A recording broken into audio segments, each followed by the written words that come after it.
आज दीदीची मेहंदी आणि त्यात बोनस म्हणून मावशी आणि काकांच्या लग्नाचा वाढदिवस. तर सकाळी 7 वाजता रानातच दिवसाची सुरुवात झाली आणि शेवट उठली म्हणल्यावर सगळं मलाच गुंडायला लागलं. आज जाऊन बघितलं तर आमरसाचा बेत होता. घुमत चुलीजवळ गेल्यावर कळालं की आपल्यासाठी पाणी तापवलेलं आहे, पण बाथरूमला नंबर नाही.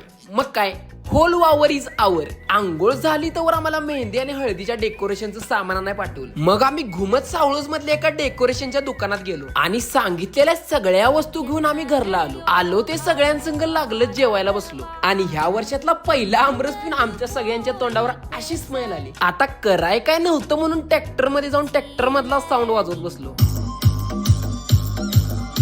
मग चालू झालं आमचं डेकोरेशनचं नियोजन, ज्यामध्ये आम्ही बॅक साईडला येल्लो कापड लावून स्वीट आणि सिंपल डेकोरेशन केलं, ज्याचं कर्णधार आमचं कोल्हापूरचं मामा होतं. मग जरा वेळींची डान्स प्रॅक्टिस बघूया म्हणलं तर आम्हाला लावलं कामाला. आम्हाला जाऊन मावशी आणि काकांच्या अॅनिव्हर्सरी साठी केक आणायचा होता. मग लगेच गेलो केकच्या दुकानात, 4 केक सिलेक्ट केलेत आणि घेऊन निघालो घरला. आणि येताना आम्हाला गाडीवर सनसेट पण बघायला मिळाला. मग येऊन दीदीच्या मेहंदीचा कार्यक्रम चालू केला, ज्यामध्ये आम्ही एका दिवसात बसवलेला आमचा डान्स पण केला, ज्यामध्ये आम्हाला सगळ्यांनाच लई मज्जा आली. गाण्याच्या शेवटला तर सगळीच रंगात आली, ज्यामध्ये सगळीच झिंगाट झाली. त्यानंतर आम्ही मावशी आणि काकांचा 32वा लग्नाचा वाढदिवस साजरा केला आणि त्यांची जोडी अशीच राहावी अशा शुभेच्छा पण दिल्या. आणि आजचा दिवस पण आनंदात गेला.